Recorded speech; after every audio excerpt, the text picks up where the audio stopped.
दोस्तों कहते हैं मरने से कुछ वक्त पहले इंसान की आंखों के सामने से उसकी सारी जिंदगी गुजर जाती है। ये कहने में कोई हर्ज नहीं है कि आप और हम जब भी इस दुनिया से विदा लेंगे तो कल हुई प्राण प्रतिष्ठा का वो पल हमारी आंखों के सामने से जरूर गुजरेगा, या यूं कहें कि मरते दम तक हमारे दिलों में वो पल जिंदा रहेगा।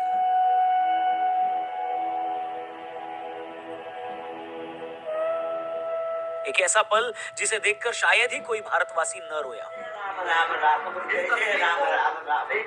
जिसे देखकर शायद ही किसी की आंखें नम न हुई हो, और जिसका गवाह बनकर शायद ही कोई हिंदू होगा जो भावुक न हुआ। सच कहूं तो जिस दौरान मैं ये सब बोल रहा हूं मेरा रोआ रोआ कांप रहा है। मैं अब भी इस पल की डिविनिटी को, दिव्यता को महसूस कर पा रहा हूं।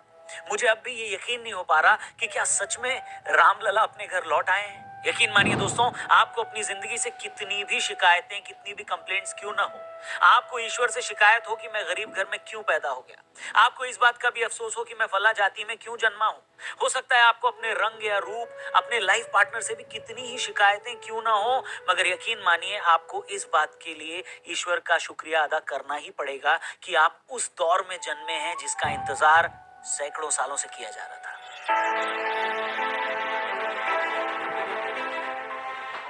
नमस्कार, जय श्री राम।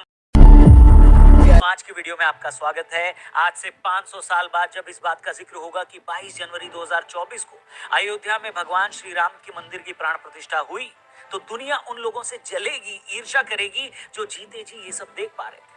विश्वास रखिए दोस्तों, अपने लाइफ टाइम में, अपने जीवन काल में प्रभु श्री राम के मंदिर की प्राण प्रतिष्ठा देखना ही इतना बड़ा सौभाग्य है कि उसके सामने दुनिया की सारी दौलत, सारी शोहरत, सारी खुशियां, सारा पैसा कोई मायने नहीं रखता। जैसे हम उन लोगों के बारे में सोचकर एक्साइटेड हो जाते हैं जिन्होंने 15 अगस्त 1947 की पहली सुबह आजादी की खुशबू महसूस की। दोस्तों, मंदिर बनना सिर्फ हिंदुओं के संकल्प की जीत नहीं है, बल्कि ये भी बताता है कि एक देश के तौर पर हमारा चरित्र क्या। हिंदुओं के सबसे पूजनीय भगवान है श्री राम।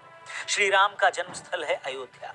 इसके बावजूद हम अपने ही भगवान को उनका घर दिलवाने के लिए 500 सालों से संघर्ष कर रहे थे। बताइए, आजादी के बाद भी इस लड़ाई को जीतने के लिए अदालत का दरवाजा खटखटा रहे थे, या कोई और धर्म अपने भगवान के जन्म स्थान पर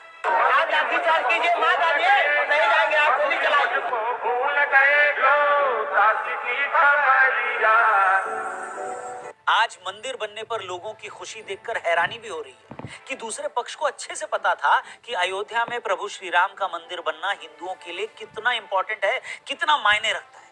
मेरी बात पर मत जाइए। हेलो, अपने आसपास नजर दौड़ाइए, अपनी सोसाइटी, अपने मोहल्ले, अपने शहर, अपने मोबाइल में आ रहे वीडियोस पर नजर डालिए और बताइए कि क्या आपने अपने आसपास लोगों को कभी किसी एक कार्यक्रम के लिए इतना खुश, इतना एक्साइटेड देखा था क्या? यही मेरा कहना है कि ऐसा तो नहीं है ना कि दूसरे पक्ष को ये पता नहीं था कि हिंदुओं के लिए भगवान श्री राम के क्या मायने हैं। फिर भी उन्होंने न एक पक्ष की भावनाओं को समझा, न उनके कल्चर और धर्म की इज्जत की, बल्कि सैकड़ों सालों के संघर्ष के बाद जब सुप्रीम कोर्ट ने फैसला सुना दिया, तब भी वो जहर उगलने में लगे।